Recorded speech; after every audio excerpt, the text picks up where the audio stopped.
In this episode of Film Stock Reviews, I'm reviewing Season 2, Episode 1 of Chucky, titled Halloween 2. Ladies and gentlemen, Chucky's back, and what a premiere it was for Season 2. Now, the first 20 to 30 minutes of Episode 1 is basically kind of the continuation of the end of Season 1. Andy's driving a truck that is full of the Chucky dolls. Tiffany's there, and we just see the events happening. Something happens to Tiffany. Andy takes matters into his own hands because, after what happened to Kyle in the first season, and I mean, it just goes, everything just, it's like a domino effect of what happens. I don't want to give spoilers away at all because I don't want to do that for a show like this because there's so many twists and turns and surprises that you have to watch it for yourself in order to check out what's happening. So after what happened with Andy, we fast forward 6 months later. Jake is living with his new foster parents, and he has a foster brother named Gary. And then he goes to meet Devin, and he's only going to be 2 hours away. They share a moment, they share a kiss, and then it's like Halloween night once again. And Halloween night was done in one of the kind of previous the first season in a way where we saw Chucky walking around with in his own aspect of who he is and going around to people's doors. This one is really, really different. You don't know what's happening. Jake gets a call from someone, and he is at home doing trick-or-treating with his foster brother, and Devin calls him, and then they start getting this weird call. We don't know who it is, but you could tell it's Brad Dourif, who does the voice of Chucky, just in his normal voice. Devin gets the same phone call. They put the FaceTime on, and we see evidently Chucky going to Lexi's new house now. Because the mother is the mayor, I believe, and Caroline, the little girl, answers the door, and Chucky's now in the house. We see Lexi making out with another one-night stand boyfriend, or what that matter is, and Devin calls the cops to alert the cops. Lexi's doing her teenage stuff by smoking and snorting coke, so she has her own moments. While the episode is happening, we do get flashbacks of the aspects of what's going on and what happened in season 1. Now, Caroline, Lexi, and the mother go to a therapist, and the therapist says, "Oh, I have a little idea. I always used to collect dolls and everything, so here's a doll." And she brings out the Tiffany doll with the black hair from the Bride of Chucky. She gives it to Carolyn, and like everything from then on, I was like, what is going on and what's happening?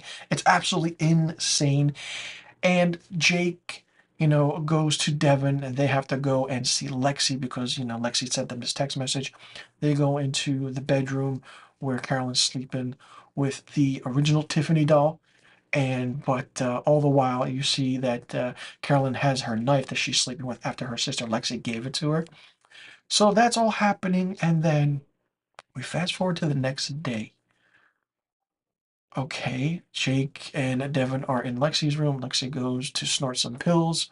Carolyn's eating breakfast with the Tiffany doll at the table, and doorbell rings, and then it's Gary, Jake's foster brother, holding Chucky, while Chucky's holding a bomb. They come in, and Gary loves Batman and Robin, and he thinks it's a game and everything. I mean, you introduce a character like this, something's going to happen to him.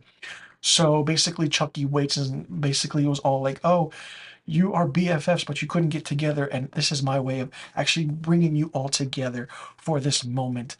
And, all this happens. Devin tases this Chucky, and he drops the bomb. And then the Gary runs into the other room. You see the Tiffany doll, and all of a sudden, Chucky lunges at the bomb. What do you think happens? Next scene, you have Jake, Devin, and Lexi going to the school for juvenile teens at the Incarnate Lord, where Charles Lee Ray spent his time when he was a teenage boy. So we're going back to that story from where we were introduced to that in the first season. We never actually got that as a story, but why not put it in a TV show or a series for that matter and make it like that? And then all of a sudden there's a package that comes in, and it's the Chucky doll. So here on out, from the trailers we've seen, from the story that we're going on, what's going to happen here at this so-called juvenile place. What are Lexi going to do? What's Devin and Jake going to do? What's going to happen? And why does Chucky want to still take over?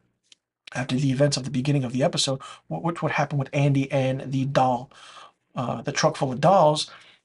Like, how many Chuckies are still left? And Tiffany, Jennifer Tilly's still out there. We still need to have Glenn and Glenda. We still have Mika. So many aspects of the story is still there. And the first season was 8 episodes. Now, I'm not too sure how many episodes this second season is, but from what I've seen, it's fantastic already. It's great. It's in your face. And within the first minute to 2 minutes, Chucky's throwing the F word here and there all around. And I mean, listen, Sci-Fi USA Network gave Don Mancini free range. When you take your own property, your own creation, like Don Mancini has, and made it into a TV show, you can do carte blanche, and I absolutely love it. Always, always, always, always good to see when the creator has creative control of their property and their product, because they can do what they want. They can make a story what they want. And this is what Don Mancini has done. I absolutely love what Don Mancini has done with this series, especially the first season and now season 2. How long will this series go? 3 seasons? 4 seasons? There's a lot of story to tell, but where will it stop and, go from there? And I did like the fact that Jake mentioned that this Tiffany doll looks like the doll from Bride of Chucky, where Jennifer Tilly played the role. So I was actually kind of shocked, and my mouth was to the floor because I was like, wow, they actually mentioned that. So it's kind of canon in a way. So they themselves know about Bride of Chucky in that universe as well. So it's really good that Don Mancini did that and put that in this show. And I'm curious to see how this Belle, this Caroline, the doll that Caroline has, how's that play a part? Like, will Tiffany go back into that after the events of the beginning of this first episode? And how many Chucky dolls are there? How many aspects to it? The comedic timing between the Chucky dolls and the aspect of how Brad Dourif kind of still has that Chucky voice but changes it for each certain doll is really, really funny and fun to see, and I absolutely love it. Not only that, I absolutely love the love story between Jake and Devin. It's pure, it's fun, and they do love each other, and they'll do anything for each other. And just seeing the camaraderie between the 3 friends also, even better. Like, I absolutely love this show. If you're a fan of the Child's Play movies, you're a fan of this first season of this Chucky show, you're going to enjoy this second season. I can't wait to see what happens in this entire season and to see how many episodes there will be. Let me know in the comment section below what you thought about episode 1, season 2 of Chucky, titled Halloween 2. Did you like it? Did you not like it? What did you think of it? What do you think about the aspects of how the characters are going?